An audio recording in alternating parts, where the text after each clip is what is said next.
La scène est douce, presque parfaite. La lumière tamisée d'une lampe dessine de longues ombres dans la pièce. Tu lui offres ton idée, ton rêve, ton cœur, une chose fragile et précieuse que tu as protégée du monde. Elle te regarde. Un instant de silence. Puis les mots tombent, légers comme des cendres. C'est mignon, et à cet instant, quelque chose se brise. Tu ne sais pas encore quoi, mais le froid est déjà là. Bienvenue dans le théâtre de la fin silencieuse. Un spectacle où les mots les plus doux sont les poignards les plus acérés. Tu penses que c'est de l'affection, c'est une autopsie. Le premier mot, le plus insidieux, est un baume qui brûle. Ne t'inquiète pas, tu sens une angoisse monter, un doute, une peur légitime. Tu cherches du réconfort, une connexion. Elle te sourit, un sourire qui ne touche pas ses yeux. Ne t'inquiète pas, dit-elle, ce n'est pas une promesse, c'est un ordre de te taire. C'est une façon de dire « ta peur m'ennuie, j'ai déjà décidé ». La vérité, c'est que ton inquiétude est un obstacle à ses plans. Des plans qu'elle ne partage plus avec toi. En te disant de ne pas t'inquiéter, elle ne te protège pas. Elle se protège de toi. Chaque « ne t'inquiète pas » est une brique de plus dans le mur qui vous sépare. Tu crois qu'elle te rassure. En réalité, elle t'isole dans ton propre silence, te faisant douter de ton intuition. Le deuxième mot est un compliment empoisonné. Tu es drôle ? Tu partages une vulnérabilité, une histoire intime, une part de ton âme. Tu attends de l'empathie, un écho à ton émotion. Elle rit. Un rire court, un peu forcé. Ah, tu es drôle. Ton histoire, ta douleur, ta joie, tout est réduit à une anecdote, une performance. Tu n'es plus un partenaire, tu es un divertissement. Ce n'est pas une appréciation de ton humour, c'est une disqualification de ton sérieux. C'est une façon de dire « tes émotions sont trop lourdes, alors je vais prétendre que c'est une blague ». C'est la pire des solitudes.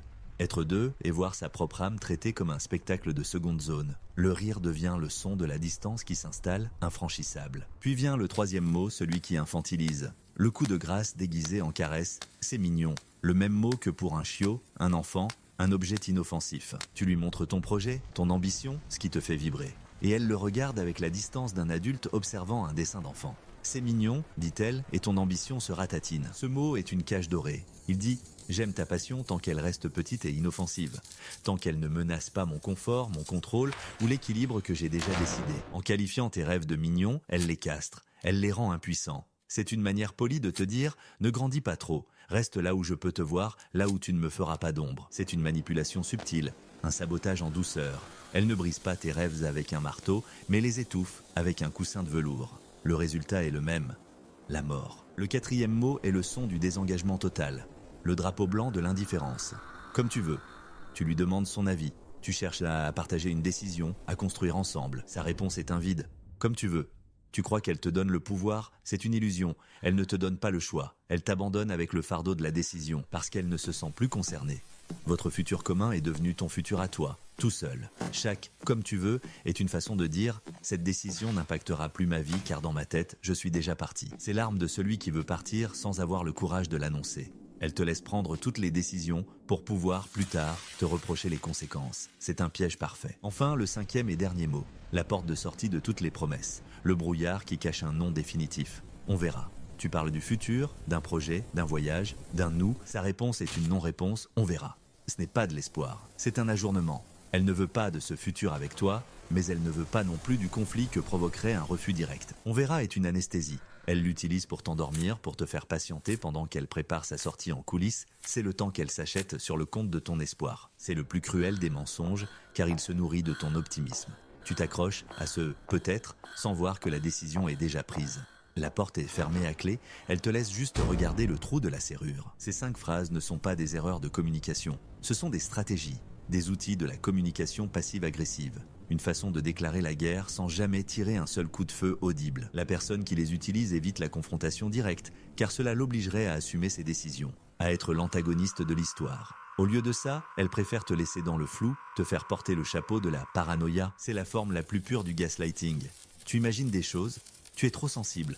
Pourquoi tu analyses tout ? Elle retourne ton intuition contre toi jusqu'à ce que tu ne fasses plus confiance à ta propre boussole intérieure. Laisse-moi te raconter l'histoire de Marc. Marc était un bâtisseur. Il avait un projet, une petite maison qu'il rénovait de ses propres mains. C'était son sanctuaire, le futur qu'il imaginait avec Éléonore. Quand il lui montrait ses progrès, une nouvelle poutre, un mur fraîchement peint, elle souriait. « C'est mignon ta petite cabane ».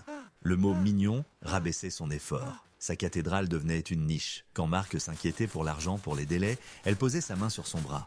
Ne t'inquiète pas. Mais pendant ce temps, elle ouvrait un compte bancaire secret. Elle sécurisait sa propre sortie. Quand il lui demandait de choisir la couleur d'une pièce, le style d'un meuble, elle haussait les épaules. Comme tu veux. Il croyait à une marque de confiance, c'était une preuve de son désinvestissement. Et quand il parlait de leur avenir dans cette maison, des enfants qui couraient dans le jardin, elle regardait au loin. On verra. Marc entendait un jour, elle pensait jamais. Le jour où elle est partie, la maison était presque finie. Il n'y a pas eu de cris, pas de drame. Juste une valise près de la porte et une phrase simple. « Je ne suis pas heureuse ici ». Marc s'est effondré. Il ne comprenait pas.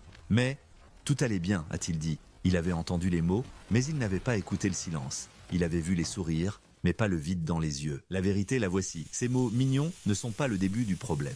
Ils sont la preuve que le problème est déjà résolu sans toi. La décision de partir est prise bien avant le départ physique. Le reste n'est qu'une phase de transition. Une période où elle attend le bon moment, la bonne excuse, ou simplement le courage de passer à l'acte. Et pendant ce temps, elle te maintient dans une illusion de normalité. Alors que faire? Tu dois devenir un archéologue des intentions. Cesse d'écouter la mélodie des mots. Commence à écouter le bruit de fond, le sous-texte, le non-dit. Quand tu entends « ne t'inquiète pas », demande « qu'est-ce qui, dans mon inquiétude, te dérange ?» Quand tu entends « tu es drôle », demande « qu'est-ce que tu as vraiment entendu ?» Quand elle dit « c'est mignon », dis « je prends cela très au sérieux ». Et toi, force la clarté. Brise le brouillard. Une personne qui t'aime et te respecte accueillera cette clarté. Une personne qui te manipule la fuira. N'aie pas peur de la confrontation. Aie peur du confort anesthésiant de ces mots. Le vrai danger n'est pas la tempête que tu vois venir, c'est le silence étrange qui la précède.